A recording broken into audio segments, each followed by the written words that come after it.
भिक्षुक कहने का अभिप्राय है कि एक जीव, एक व्यक्ति जिसके पास कुछ भी नहीं है, यदि ऐसा व्यक्ति भी जाकर महादेव के आगे एक दीपक का दान करता है तो हमारे महादेव उसको भी राजा बनाने की सामर्थ्य रखते। देखिए जो नियम हुआ ना घरों पे कि शाम के समय पर दीपक जलाया जाता है, तो ये दीपक प्रदोष काल में केवल शिवजी के सामने का रखने का नियम था। यहां से परंपरा प्रारंभ हुई है। और जो अब कई कई घरों में हमने देखा 8-8, 9-9 बजे तक दीपक रखते हैं, वो नियम नहीं है। दीपक रखने का नियम है संधि काल, मतलब जहां पर दिन और रात का मिलन शाम को, उस समय पर महादेव के सामने आप दीपक रखें। अभी देखिए प्रदोष की तिथि आ रही है। प्रदोष की तिथि पर तो विल्व वृक्ष के नीचे यदि आप घर के नर्मदेश्वर को ले जाकर अभिषेक कर दिए और शाम को दीपक रख दिए विल्व वृक्ष के नीचे,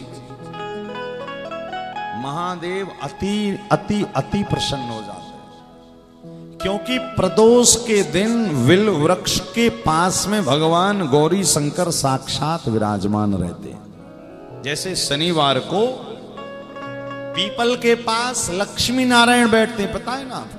शनिवार के दिन लक्ष्मी नारायण कहां बैठते हैं? रुपया चाहिए तो शनिवार को पीपल के पास दीपक रखो। और भोले बाबा को प्रसन्न करना है तो भैया प्रदोष की तिथि के दिन शाम के समय में विल्व वृक्ष के नीचे, कहते विल्व वृक्ष के नीचे की मिट्टी लेकर शिवलिंग बनाकर यदि रुद्राभिषेक जो भक्त करता है, कहते हैं भयंकर से भयंकर रोग यदि उसके जीवन में है।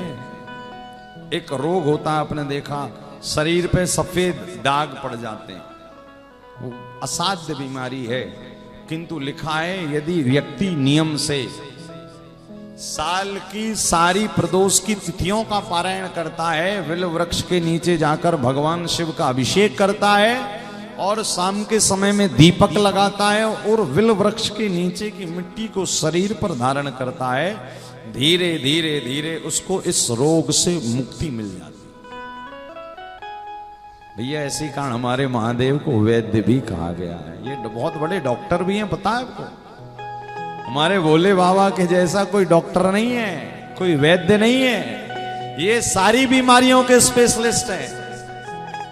बस काम क्या करना है? बोले बस काम तन्मयता के साथ में शिवजी का पूजन करना है। देखिए आज जो गुणनिधि गया था भिखारी, वो पूरी तन्मयता से पदार्थ देख रहा था, पूरा दिल लगा था उसका। और आज लिखा है कि भले व्यक्ति पदार्थ के लालच में सही यदि मन लगाकर शिवजी का पूजन कर लेना तो बस यूं समझिए आपको इसी जन्म में सब चीज प्राप्त हो सकती है। लिखा हुआ है पूजिए तत्परया भक्त्या शंकरम भक्तवत्सलम।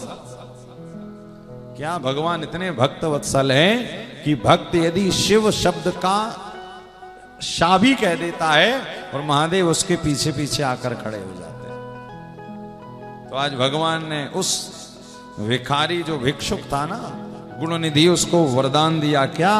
बोले जाओ। राजा किसके? राजा के? तो बंगाल का राजा कौन था? अरंदम। बोले बंगाल के राजा अरंदम के आप पुत्र बनेंगे और आपका नाम दंभ पड़ेगा। और आज वो भिखारी राजा बन गया। क्या बन गया? राजा। इसी कारण कहते ना भैया मेहनत भी करिए, किंतु मेहनत के साथ साथ जीवन में जरा शिव भक्ति भी करिए। केवल कर्म करते रहेंगे, शास्त्र कहते हैं परिश्रम करे कोई कितना भी, लेकिन पर कृपा के बिना काम चलता नहीं है। मेहनत तो सभी करते हैं। एक फावड़ा कुदाली चलाने वाला भी मेहनत सुबह से शाम तक करता है, बदले में क्या मिलता है? 500 रुपया। और एक सेठ श्रीमंत केवल 3 घंटे कुर्सी पर बैठते हैं, बदले में करोड़ों रुपए एक दिन में आ जाता है। क्यों? क्योंकि जो व्यक्ति कर्म करते हुए भजन में लगा है, केवल भजन भी नहीं करना है, केवल कर्म में ही नहीं लगे रहना, दोनों का सामंजस्य जो बना लेता वो भगत। भगवान कह रहे भैया जो काम मिला है, जो घर मिला है, जो परिवार मिला है, उन सबका पालन करते हुए आप भजन कर रहे हो, ऐसा भगत मुझे अति प्रिय है। एक बार नारद जी को अभिमान हो गया था, भगवान के पास गए, बोले प्रभु आपके तो सबसे बड़े भगत हम ही कहलाए, इतना तो कोई नारायण नाम लेता नहीं होगा। भगवान ने कहा अच्छा। तो भगवान ने कहा अच्छा ठीक है, आपके पास कोई काम नहीं, इसी कारण दिन रात नारायण नारायण नाम लेते हो। कहा प्रभु तो कोई काम देकर देख लो आप, यदि छूट जाए तो। भगवान ने तुरंत एक तेल का कलश लिया, भर दिया उसको ऊपर तक, कहा पूरे ब्रह्मांड की प्रदक्षिणा लगाओ, किंतु याद रहे तेल की एक भी बूंद नीचे नहीं गिरनी चाहिए, यदि गिरी तो फिर आप भगत नहीं कहलाएंगे।